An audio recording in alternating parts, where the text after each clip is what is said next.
하나님 말씀은 여호수아 23장 6절에서 11절까지의 말씀입니다. 큰 목소리로 합독해 올리겠습니다. 그러므로 너희는 크게 힘써 모세의 율법책에 기록된 것을 다 지켜가라. 그것을 우러나 좌우나 치우치지 마라. 너희 중에 남아있는 이 민족들 중에 들어가지 마라. 그들의 신들의 이름을 부르지 마라. 그것들을 가리켜 맹세하지 마라. 또 그것을 섬겨서 그들에게 절하지 마라. 오직 너희 하나님 여호와께 가까이 하기를 오늘까지 한 것 같이 하라. 이는 여호와께서 강대한 나라들을 너희 앞에서 쫓아내셨으므로 오늘까지 너희에게 맞선 자가 하나도 없었느니라. 너희 중 한 사람이 천명을 쫓으니 이는 너희의 하나님 여호와 그가 너희에게 말씀하신 것 같이 너희를 위하여 싸우시니라. 그러므로 스스로 조심하여 너희 하나님 여호와를 사랑하라. 아멘. 하나님 아버지, 이 시간도 부족하고 허물 많은 종이 아버지의 말씀을 배운고자 담 위에 섰습니다. 인간적인 생각들은 모두 다 십자가 뒤에 감춰주셨고 오직 하나님 말씀만이 선포될 수 있도록 입술을 주장하여 주시옵소서. 감사드리며 예수 이름으로 기도합니다. 저나 여러분이나 인생을 살아가다 보면은 예기치 않는 사건을 만날 때가 있습니다. 전혀 예상하지 못한 문제가 터지기도 하고 뜻밖의 변수 때문에 일을 멈춰야 될 때도 있습니다. 이로 인해 오랜 기간 고통과 아픔을 겪기도 합니다. 자, 그때 우리에게 필요한 것이 무엇일까요? 우리가 믿고 도움을 청할 대상이 필요합니다. 성경에서는 그분을 하나님이라고 말씀하시고 있습니다. 우리가 어떤 문제에 부딪히건 얼마나 힘든 상태에 있건 스스럼없이 힘듦을 하소연할 분이 계시다는 것은 정말 행운입니다. 우리가 하나님 안에 있을 때 내가 해결할 수 없는 것을 하나님께 맡겨버릴 수 있습니다. 나의 문제를 맡길 때 하나님께서는 절대로 거절하신 분이 아니십니다. 우리가 문제를 맡겨드리면은 어떤 문제건 그때부터 그것은 내 문제가 되었다 하시면서 우리의 문제들을 모두 가지고 가십니다. 그렇다면은 우리가 해야 할 일은 무엇일까요? 우리가 문제들을 하나님께 다 드리고 나서 우리는 무엇을 해야 되냐는 말이죠. 바로 하나님께서 가장 오르신 분이시라는 믿음과 그분의 뜻이 무엇인가를 받아들이는 것입니다. 그렇게 될 때 하나님께서는 우리 앞서 가시면서 우리 앞에 있는 모든 장애물들을 치워주시고 우리를 선한 길로 인도해 주실 것입니다. 오늘 우리에게 주신 본문 말씀은 여호수아가 이스라엘 백성을 향해 유언처럼 하신 말씀입니다. 우리 1절을 보시면 당시 상황을 알 수 있습니다. 여호와께서 주위의 모든 원수로부터 이스라엘을 쉬게 하신 지 오랜 후에 여호수아가 나이 많아 늙은지라 이렇게 말씀하시고 있습니다. 이스라엘 백성들이 여호수아의 인도하에 가나안 땅을 정복하고 이제는 평화와 안식 가운데 있게 되었습니다. 자, 우리가 잘 아시는 바와 같이 여호수아는 모세의 뒤를 이어 이스라엘을 가나안으로 이끄는 지도자였습니다. 하나님께서 세워주셨죠. 자, 그런데 이제는 나이가 많아서 세상을 떠나야 할 시점이 왔다는 것입니다. 자, 오늘 말씀은 여호수아가 이 땅을 떠나기 앞서 백성들에게 마지막으로 하시는 부탁의 말씀인 겁니다. 얼마나 간절한 마음으로 했던 말이겠습니까? 여호수아가 당부하고 싶었던 핵심이 우리 8절을 보면 나오고 있습니다.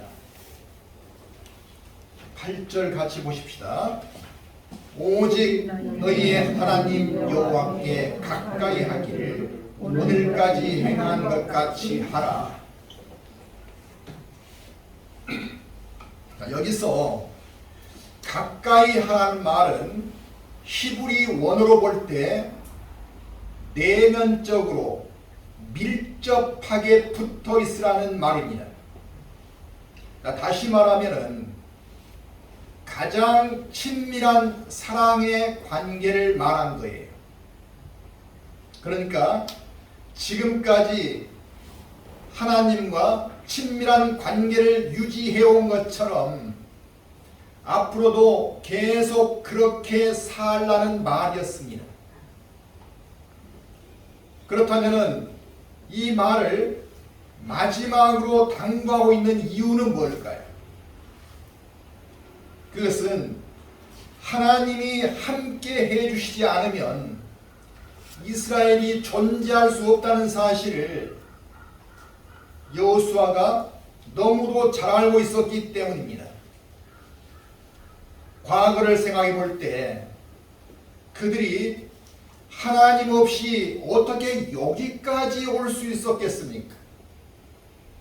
출애굽을 한 것도 하나님이 하신 일이었고 홍해를 건너는 것도 하나님께서 해주신 일이었습니다.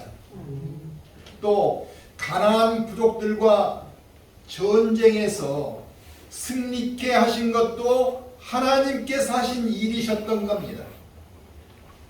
그러므로 하나님과 함께하지 않으면 과거도 존재하지 않았겠지만 미래도 있을 수 없다는 것입니다. 그래서 3절 말씀을 보시면 같이 보겠습니다. 너희의 하나님 여호와께서 너희를 위하여 이 모든 나라에 행하신 일을 너희가 다 보았거니와 너희의 하나님 여호와 그는 너희를 위하여 싸우신 이시니라 이렇게 말씀하시죠. 지금까지 이스라엘 백성들이 가나안 민족을 쫓아내고 승리하게 된 것은 자신들의 능력이 아니라 오직 하나님의 도우심이었다는 뜻입니다. 하나님께서 앞서 가시면서 이스라엘 백성들을 위해 길을 열어놓으셨기에 지금까지 이스라엘이 승리할 수 있었던 겁니다. 그래서 앞으로도 하나님과 친밀한 관계를 유지하고 살아가야 한다는 당부 말씀을 하지 않을 수 없었던 거죠. 자, 9절에서도 하나님과 친밀한 관계로 살았기에 일어난 일들을 이렇게 밝히고 있습니다. 이는 여호와께서 강대한 나라들을 너희 앞에서 쫓아내셨으므로 오늘까지 너희에게 맞선 자가 하나도 없었느니라. 하나님께서 함께 해주셨기에 강대한 나라들도 이스라엘에 감히 맞서지 못했다는 것입니다. 이것이 하나님께서 함께 하실 때 일어나는 현상입니다.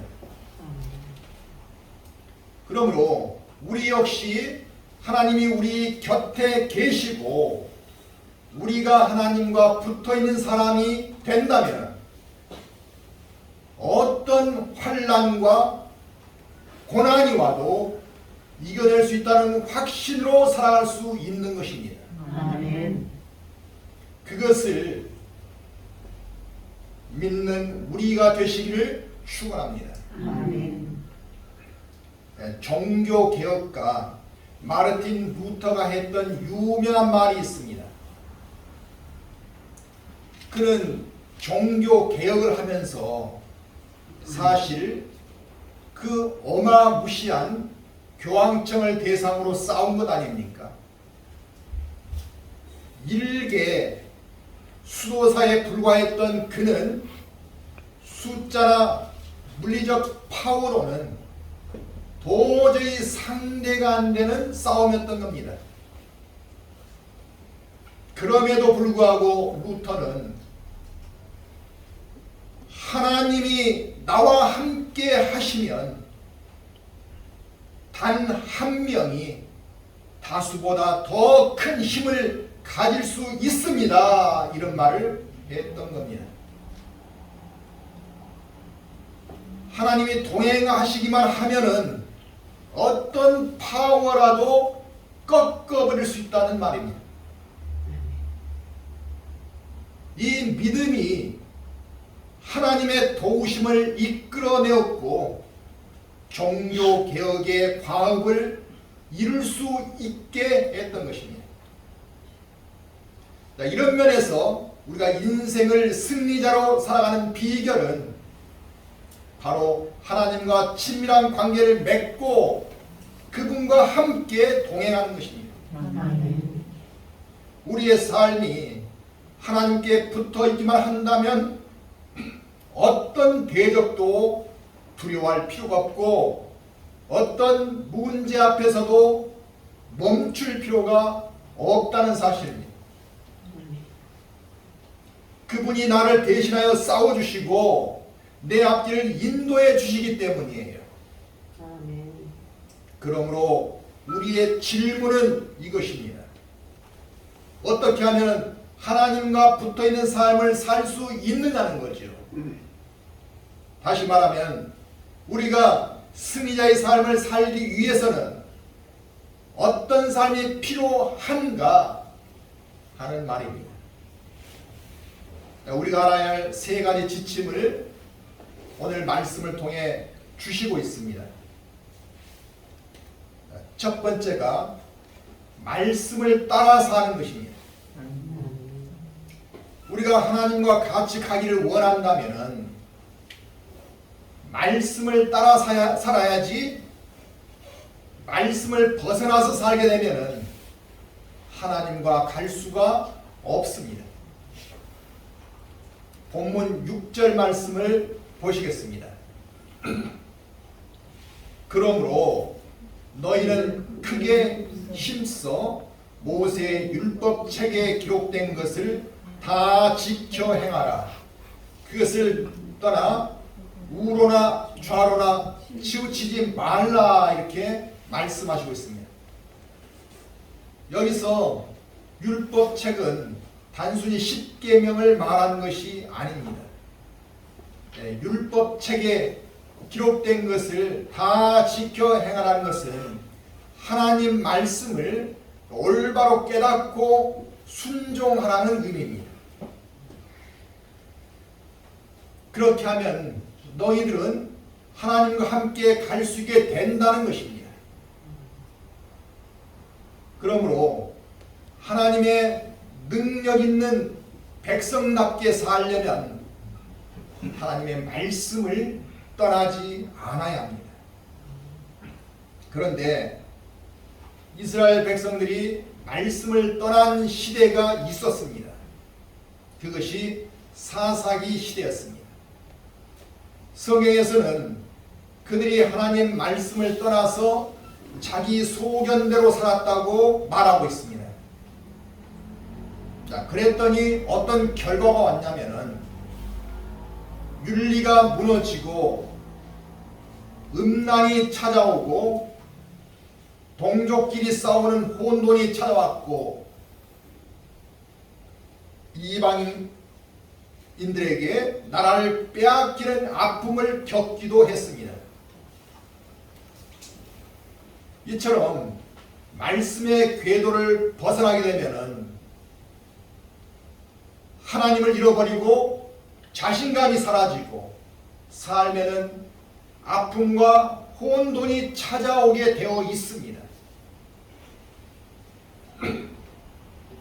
우리가 아무리 세상적으로 성공한 것처럼 보일지라도 하나님을 잃어버리면 세상 쾌락을 쫓는 삶을 살 수밖에 없고 심한 고난이 왔을 때는 대처할 수가 없는 것입니다.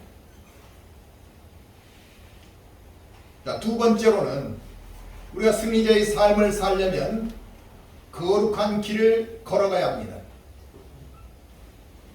자, 본문 7절을 보면 이렇게 말씀하시고 있습니다. 너희 중에 남아있는 이 민족들 중에 들어가지 말라. 그들의 신들의 이름을 부르지 말라. 그것들을 가리켜 맹세하지 말라. 또 그것을 섬겨서 그것들에게 절하지 말라. 한마디로 말하면 가나안 땅에 있는 이방인들과 섞이지 말라는 말입니다. 왜냐하면 그들의 세속 문화에 젖게 되고 그들이 믿고 있는 우상을 받아들일 수 있기 때문입니다. 다시 말하면 하나님을 등지는 삶을 살게 된다는 것입니다. 방금 읽은 7절에서는 5개의 동사가 나옵니다. 그 5개의 동사는 우리가 세상 속으로 빠져 들어가는 단계와 같습니다. 첫째는 들어가지 말라. 둘째는 부르지 말라. 셋째는 맹세하지 말라. 넷째는 섬기지 말라. 다섯째는 절하지 말라입니다. 이렇게 5가지 스텝이 나오는데 첫 번째 스텝에서 대처를 잘해야 합니다. 첫 번째 스텝이 무너지면은 그 다음 스텝들은 자동적으로 무너지게 되어 있습니다.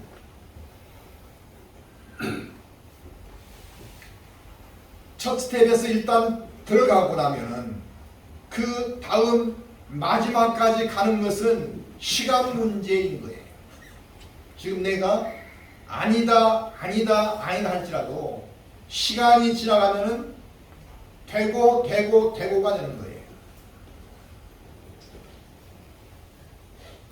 자, 이렇게 말하기도 할 겁니다. 나는 구경만 하지 절대로 들어가지 않겠다. 마약 중독자나 도박 중독자들이 처음부터 인생 낭패를 보려고 그것을 시작한 줄 아십니까? 절대 그렇지 않습니다. 잠깐 이것이 무엇인지 맛만 보거나 구경만 하겠다고 왔다가 빠져 들어가면 못 나오게 되는 것입니다. 그러므로 정말 하나님 백성답게 살기를 원하신다면 처음부터 죄와는 타협하면 안 되는 겁니다. 죄와 타협하면은 그때부터 끌려가는 거예요. 거기에서 나오려면은 엄청난 희생이 필요하고 자기 부인이 필요합니다. 자기를 부인한다는 것은 결국 자기 자아를 죽이는 거예요. 그것이 없이는 절대 빠져나올 수가 없습니다. 그런데 그것이 문제는 내 힘으로 되지 않는다는 거예요. 오직 그리스도의 보혈, 십자가를 붙잡지 않으면 나올 수 없다는 것입니다.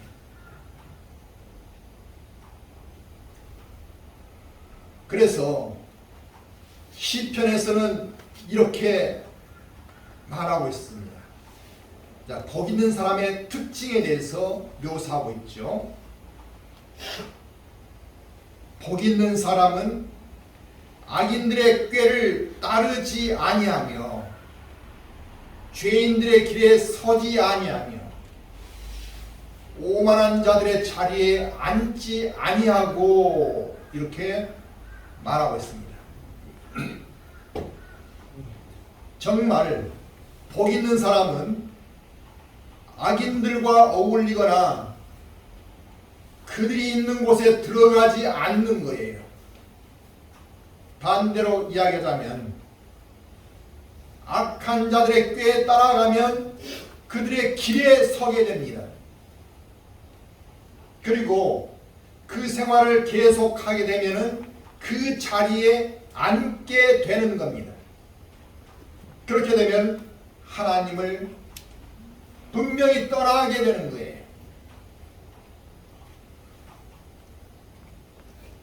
우리 사는 이 시대는 유혹이 많고 타락한 사람들이 많은 시대입니다.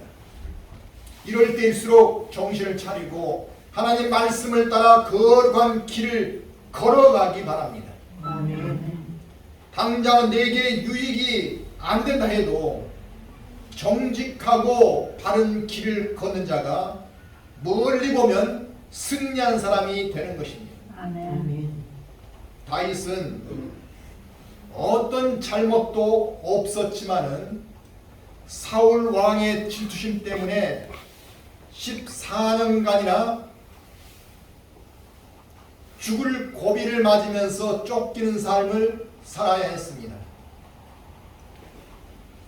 그가 그처럼 극심한 고통과 어려움을 겪으면서도 사울 왕을 간단하게 죽일 기회가 2번이 있었습니다. 사울 왕이 죽으면 자신의 이 지옥 같은 상황은 당장 해결될 수 있을 것입니다.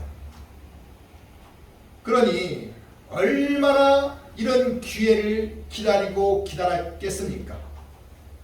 그러나 다윗은 사울을 죽이지 않았습니다. 왜 그랬습니까? 하나님께서 기름 부은 자를 자기가 마음대로 죽인다면 하나님께서 기뻐하시지 않을 것으로 여겼기 때문입니다. 상대가 악하다고 나도 악하면 하나님은 그 사람과 함께 하실 수 없는 것입니다. 다윗은 삶의 방향을 자신에게 유익한 쪽으로 결정하는 것이 아니라 하나님의 선하신 뜻에 비추어 결정했던 겁니다. 아멘. 결국은 그가 왕이 되었을 때 사울 왕의 지파인 베냐민 지파까지 환영하는 가장 강력한 통일 왕국을 세울 수 있었습니다. 이처럼 하나님의 인도하심을 받으며 사는 인생은 가장 오르신 하나님을 따르기에 승리할 수밖에 없다는 사실입니다. 아멘.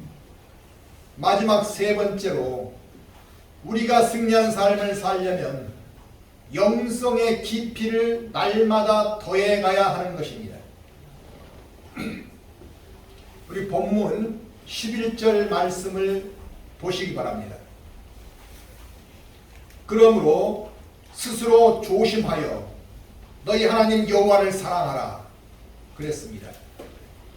여기서 사랑하라고 해도 될 텐데 그 앞에 스스로 조심하여 라는 말을 덧붙이고 있습니다. 왜 그랬을까요? 스스로 조심하라는 말은 방심하지 말고 항상 깨어있으라는 뜻입니다. 다시 말하면 하나님을 계속적으로 사랑하기 위해서는 영적으로 깨어있어야 한다는 말입니다. 그렇다면 여호수아는 이스라엘 백성에게 왜 깨어서 하나님을 사랑하라고 말하고 있는 걸까요? 왜냐하면 그 당시 이스라엘을 유혹하는 수많은 일들이 있었기 때문입니다.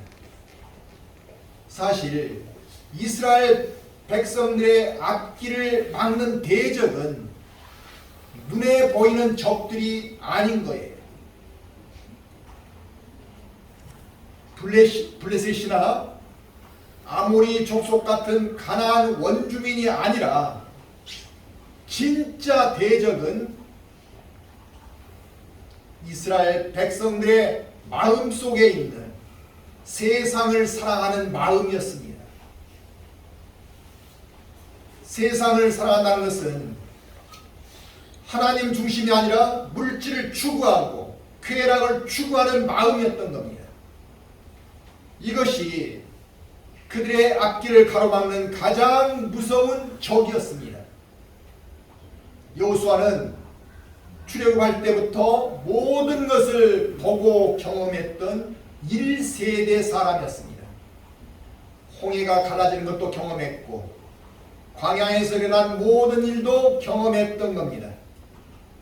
또한 2세대들을 가나안 땅에 이끌고 오기까지 하나님의 인도하심을 몸소 체험했던 사람이었습니다. 자, 이스라엘이 광야 생활을 할 때 1세대들은 애굽 생활을 그리워하며 돌아가자고 하지 않았습니까?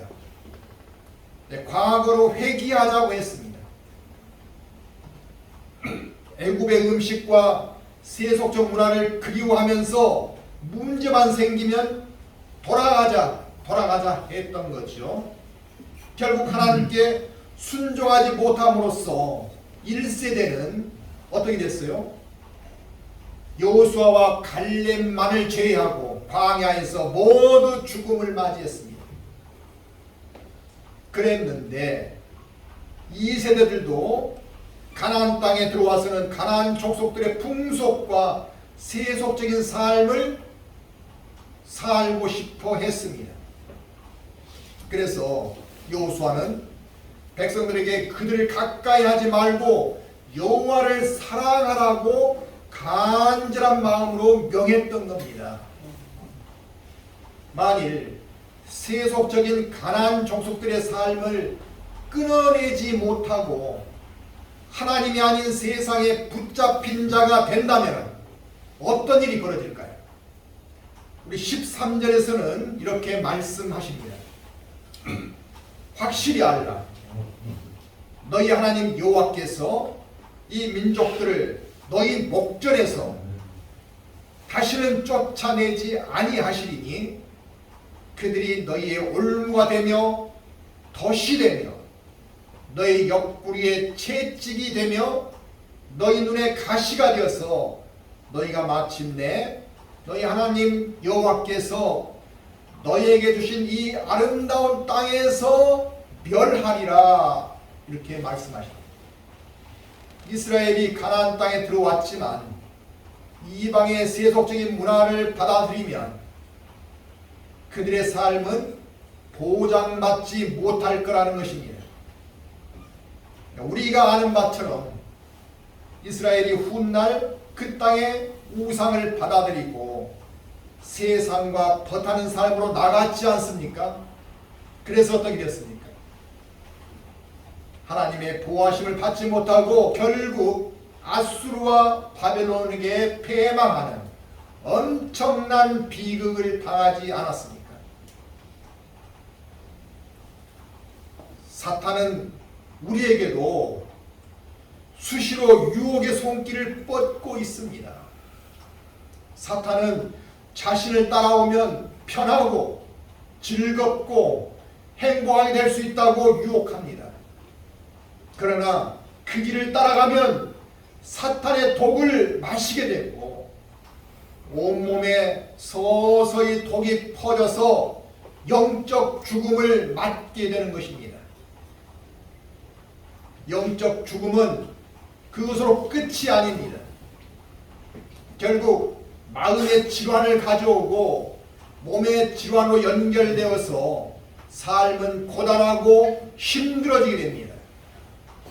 그래서 요한일서 2장 15절에서는 이렇게 말씀하고 있습니다. 이 세상이나 세상에 있는 것들을 사랑하지 말라. 누구든지 세상을 사랑하면 아버지의 사랑이 그 안에 있지 아니하니. 세상을 사랑하면 아버지의 사랑이 그 안에 있지 아니한다고 말씀하고 있습니다. 여기서 세상은 세속적인 삶을 말합니다. 내가 세상도 사랑하고 하나님도 사랑하고 둘 다 사랑할 수 있다고 생각할지 모르지만 절대로 그렇게는 안 된다는 겁니다. 세상을 사랑하면 분명히 하나님의 사랑이 그 안에 있지 않으시다고 했습니다. 세속의 삶을 즐기려는 것은 우리 안에 하나님을 배제하는 삶이 되는 것입니다. 하나님을 배제하는 삶은 우리를 죄에 가두는 삶인 것입니다.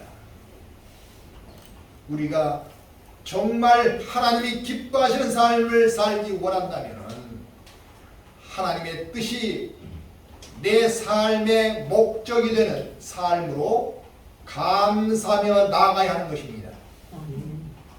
요한일서 2장 17절에 보면은 이 세상도 그 정욕도 지나가되 오직 하나님의 뜻을 행하는 자는 영원히 거하느니라 이렇게 말씀하고 있습니다. 우리가 그토록 누리고 싶어하는 세상이나 정욕은 바람처럼 잠깐 스쳐가는 것에 불과하는 것입니다. 그러므로 그런 것에 목을 매는 인생은 어떻게 될까요? 그것들이 우리 삶을 보장시킬까요? 절대 그런 법이 없습니다. 그런 사람은 후회되는 소모적인 허무한 삶을 살게 될 뿐인 거예요. 반면에 우리가 진정으로 가치 있는 영원한 삶으로 나가기 위해서는 오직 하나님 뜻을 따르는 삶을 살아야 한다고 말씀하시고 있습니다. 하나님을 사랑하며 그 마음과 함께할 때 우리는 죄를 이기고 영원과 잇대어 살아갈 수 있는 것입니다. 그래서 로마서 8장 31절에서 이렇게 말씀하고 있습니다. 그런즉 이 일에 대하여 우리가 무슨 말 하리요? 만일 하나님이 우리를 위하시면 누가 우리를 대적하리요? 이렇게 말씀하시죠. 하나님께서 우리를 위하시면 누구도 우리를 대적하지 못한다는 것입니다. 우리가 승리하는 삶은 우리의 능력이 출중해서가 아니라 우리를 사랑하시는 하나님께서 이기게 해 주시기 때문입니다. 승리는 일시적인 승리를 뜻하는 것이 아닙니다. 누구든 어느 정도의 승리는 다가설 수 있습니다. 그렇지만은 인생 마지막까지 승리할 수 있어야 승리인 것입니다. 그러나 우리 인생은 언제 어떤 일을 겪게 될지 알 수 없습니다. 살다 보면 우리 힘만으로는 도저히 감당할 수 없는 일들이 일어날 수 있습니다. 그때 우리에게 필요하신 분은 바로 하나님이십니다. 아무리 힘든 일에 부딪혔을지라도 하나님이 함께 해주시면, 그리고 붙잡아 주시고 우리를 사랑해 주시면 우리는 승리의 길로 달려갈 수 있는 것입니다. 우리 모두가 항상 하나님과 동행하는 삶을 사시기 바랍니다. 하나님께서는 우리를 사랑해 주시고 반드시 우리를 승리한 삶으로 인도해 주실 것입니다. 그 하나님을 붙드시고 복된 길로 걸어가는 우리 모두가 되시기를 주님의 이름으로 축원합니다. 기도하겠습니다. 우리의 연약함을 잘 아시는 하나님 아버지, 우리가 어떤 고난 가운데 있다 할지라도 하나님이 함께 해주시면 길을 열어주시고 그 고난을 헤쳐갈 힘을 주시는 줄 믿습니다. 우리가 더욱더 하나님 안에 거할 수 있도록 은혜 내려주시옵고 하나님의 뜻을 깨달아가는 지혜가 있게 하여 주시옵소서. 그리하여 세상이 아닌 하나님을 붙잡고 나가게 주시옵고 하나님 영광을 위한 삶을 살게 하사 영원한 하늘나라와 잇대어 살게 해 주시옵소서. 감사드리오며 예수 그리스도의 이름으로 기도합니다.